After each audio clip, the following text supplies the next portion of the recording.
எல்லோருக்கும் வணக்கம். 10/10/2025 நடப்பு நிகழ்வுகள் பற்றி பார்ப்போம். ஃபர்ஸ்ட் கொஸ்டின், தமிழ்நாட்டில் புத்தொழில் நிறுவனங்களை மேம்படுத்த எத்தனை கோடியில் இணை உருவாக்க நிதியம் அப்படின்றது பார்த்தோம் அப்படின்னா 100 கோடி. இது என்ன நியூஸ் அப்படின்னா, கோயம்புத்தூர்ல பார்த்தீங்கன்னா ஒரு ஸ்டார்ட் அப் சம்மிட் ஒன்று நடந்திருக்கு. அந்த சம்மிட்ல மு.க. ஸ்டாலின் அவர்கள் இத்தனை கோடி பட்ஜெட் ஒதுக்குறோம் அப்படின்னு சொல்லியிருக்காங்க. இந்த ஸ்டார்ட் அப்ஸ்க்காக தமிழ்நாட்டில் புத்தொழில் நிறுவனங்களை மேம்படுத்த எத்தனை கோடியில் இணை உருவாக்க நிதியம் அப்படின்னு பார்த்தோன்னா 100 கோடி. இது எங்க நடந்தது அப்படின்னா கோயம்புத்தூர்ல நடந்திருக்கு. ரெண்டாவது கொஸ்டின், ஸ்டார்ட் அப் ஜீனோம் அமைப்பு வெளியிட்ட உலகளாவிய புத்தொழில் சூழமைவு அறிக்கை 2024 ஆசிய அளவிலேயே சென்னை எத்தனையாவது இடத்தில் உள்ளது பார்த்தோன்னா 18வது இடத்தில் இருக்கு. ஓகேங்களா, ஆசிய அளவிலேயே ஏசியாலேயே பார்த்தோன்னா சென்னையோட பிளேஸ் அப்படின்றது 18வது இடத்துல இருக்கு. ஸ்டார்ட் அப் ஜீனோம் அமைப்பு வெளியிட்ட உலகளாவிய புத்தொழில் சூழமைவு அறிக்கை 2024 ஆசிய அளவிலேயே சென்னை எத்தனாவது இடத்தில் உள்ளது அப்படின்னா 18வது இடத்தில் உள்ளது. தேர்ட் கொஸ்டின், தமிழ்நாட்டின் மிக நீண்ட மேம்பாலம் எது அப்படின்னு பார்த்தோம் அப்படின்னா ஜிடி நாயுடு மேம்பாலம், கோயம்புத்தூர். அது நேற்று தொடங்கி வச்சிருக்காரு மு.க. ஸ்டாலின் அவர்கள் திறந்து வைத்தது. தமிழ்நாட்டின் மிக நீண்ட மேம்பாலம் அப்படின்றது ஜிடி நாயுடு மேம்பாலம். இது முன்னாடி மதுரையில் இருக்கிற ஒரு மேம்பாலம் இருந்துச்சு. இப்போ நேற்று தொடங்கினது ஜிடி நாயுடு மேம்பாலம் திரு மு.க. ஸ்டாலின் அவர்கள் தொடங்கி வச்சிருக்காரு. இது தமிழ்நாட்டின் மிக நீண்ட மேம்பாலம் அப்படின்ற ஒரு இது பேர் பெற்றது. இது எங்க இருக்கு அப்படின்னா கோயம்புத்தூர்ல இருக்கு. இதோட நீளம் எவ்வளவுனா 10.1 கிலோமீட்டர். நீளம் 10.10 கிலோமீட்டர்னு சொல்றாங்க. பட்ஜெட் எவ்வளவு அப்படின்னா 1791 கோடி பட்ஜெட்ல இது கட்டப்பட்டிருக்கு. இது எந்த இடத்துல அப்படின்னு பார்த்தோன்னா அவினாசி ரோட்ல கட்டப்பட்டிருக்கு.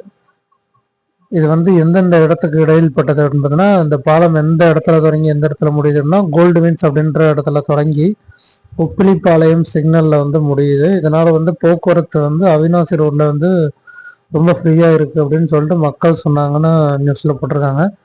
அதிக வளைவு இல்லை, இதுல நேரான எலிவேட்டர் காரிடார் அப்படின்ற முறையில் அமைந்தது இந்த ரோடு. ஓகேங்களா, நேராக இருக்கும், எலிவேட்டர் காரிடார் அப்படின்ற ஒரு முறையில் அமைஞ்சிருக்குன்னு சொல்லியிருக்காங்க. 4வது கொஸ்டின், இந்தியா இங்கிலாந்து இடையே எத்தனை கோடி மதிப்பிலான ஏவுகணைகள் ஒப்பந்தம் கையெழுத்தாகியுள்ளது அப்படின்னு கேட்டிருக்காங்க. எத்தனை கோடி ஒப்பந்தம் அப்படின்னா 4318 கோடியில ஏவுகணை ஒப்பந்தம் இந்தியாவுக்கும் எந்த நாட்டிற்கு இடையிலானதுன்னா இந்தியாவுக்கும் இங்கிலாந்துக்கு யூகேவுக்கும் இந்தியாவுக்கும் இடையில 4318 கோடியில ஏவுகணை ஒப்பந்தம் கையெழுத்தாகிருக்கு. அப்புறம் இங்கிலாந்து பிரதமர் யார் அப்படின்னு பார்த்தோம் அப்படின்னா, இங்கிலாந்து பிரதமர் இப்போ ஒப்பந்தம் போட்டாங்கல்ல, இங்கிலாந்து பிரதமர் இருக்காரு. அவர் பேர் என்ன அப்படின்னா கேர் ஸ்டார்மர் அப்படின்றது அவரோட பேர். ஸ்டார்மர்.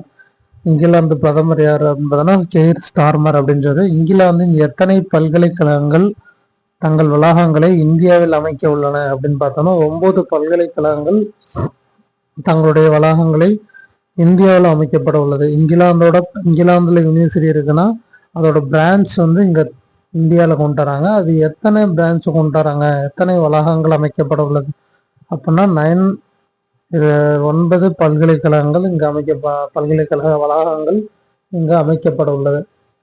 7வது கொஸ்டின், மாவட்ட நீதிபதியாக எத்தனை ஆண்டுகள் வக்கீலாக பணியாற்றி இருக்க வேண்டும் அப்படின்னு பார்த்தோம் அப்படின்னா 7 ஆண்டுகள் பணியாற்றி இருக்க வேண்டும். மாவட்ட நீதிபதியாக ஒருத்தர் ஆகணும் அப்படின்னா அவர் மினிமம் 7 ஆண்டுகள் வக்கீலா இருந்திருக்கணும் அப்படின்னு சொல்லியிருக்காங்க. மினிமம் ஏஜ் பார்த்தீங்கன்னா அந்த அப்ளிகேஷன்ல 35 போட்டிருக்கணும். மினிமம் 35 ஏஜா இருக்கணும் அப்படின்னு சொல்லியிருக்காங்க. இது எதனால சொல்லப்பட்டிருக்கு அப்படின்னா கேரளாவில் ஒரு வக்கீல் மாவட்ட நீதிபதியா நியமனம் பண்ணியிருக்காங்க. நியமனம் பண்றதுக்கு அரசாணை வெளியிட பாக்குறாங்க.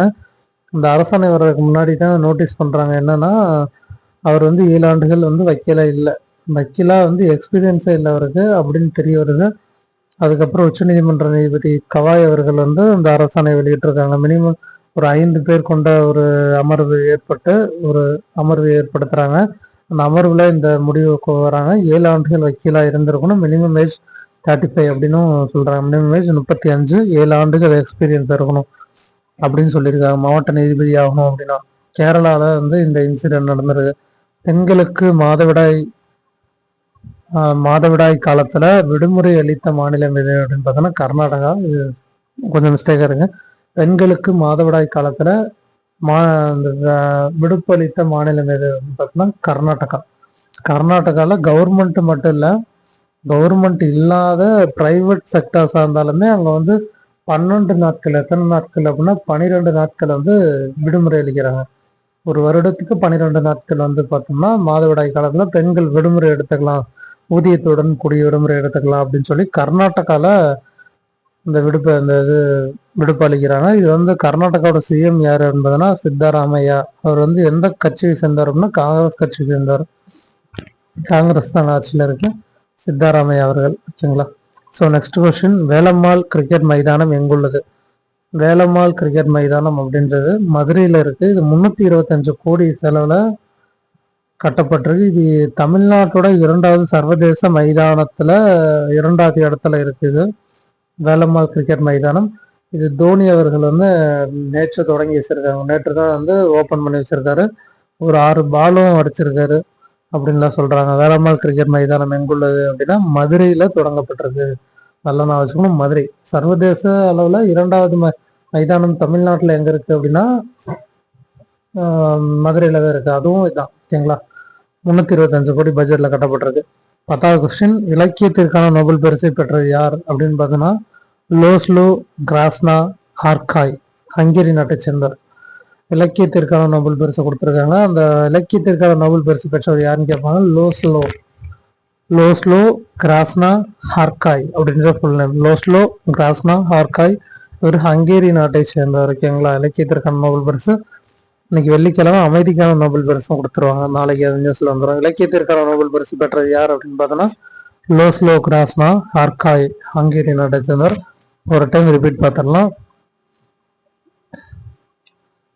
10/10/2025 நடப்பு நிகழ்வுகள் இது. தமிழ்நாட்டின் புத்தொழில் நிறுவனங்களை மேம்படுத்த எத்தனை கோடியில் இணை உருவாக்க நிதியம் வந்து பிளான் பண்ணியிருக்காங்க அப்படின்னா 100 கோடி. இது வந்து கோயம்புத்தூர்ல நடந்த மாநாட்டில் இது பண்ணியிருக்காங்க. 100 கோடி எவ்வளோ அப்படின்னா 100 கோடி ஸ்டார்ட் அப்ஸுக்கு. ஸ்டார்ட் அப் ஜீனோம் அமைப்பு வெளியிட்ட உலகளாவிய புத்தொழில் சூழமைவு அறிக்கை 2024 ஆசிய அளவிலேயே சென்னை எத்தனாவது இடத்தில் உள்ளது அப்படின்னா 18வது இடத்தில் உள்ளது. எத்தனாவது இடத்துல சென்னை இருக்கு என்பதுனா 18வது இடத்துல இருக்கு. உலகளாவிய புத்தொழில் சூழமைவு அறிக்கை 2024. தமிழ்நாட்டின் மிக நீண்ட மேம்பாலம் எது அப்படின்னு கேட்டாங்கன்னாவே ஜிடி நாயுடு மேம்பாலம் கோயம்புத்தூர்ல இருக்கு. இதோட நீளம் 10.1 கிலோமீட்டர். பட்ஜெட் 1791 கோடி. அவினாசி ரோட்ல அமைஞ்சிருக்கு. கோல்டு வின்ஸ் அப்படின்ற இடத்துல தொடங்கி உப்பிலிப்பாளையம் சிக்னல்ல முடியுது. அதிக வளைவில்லாத ஒரு இது ரோடு நேரா இருக்கும்னு சொல்லியிருக்காங்க. எலிவேட்டர் காரிடார் அப்படின்ற ஒரு முறையில வந்து கட்டப்பட்டிருக்கு அப்படின்றதும் இதுல குறிப்பிடத்தக்கது.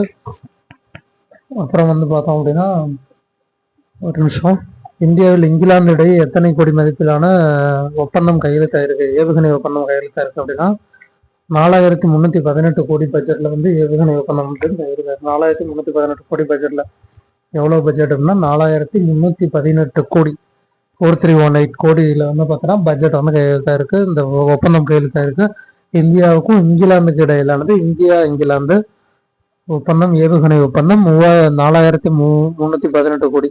இங்கிலாந்து பிரதமர் யார் அப்படின்னா கேர் ஸ்டார்மர் அப்படின்றவர். இங்கிலாந்தின் எத்தனை பல்கலைக்கழகங்கள் தங்கள் வளாகங்களை இந்தியாவில் அமைக்க உள்ளன அப்படின்னா 9 பல்கலைக்கழகங்கள்.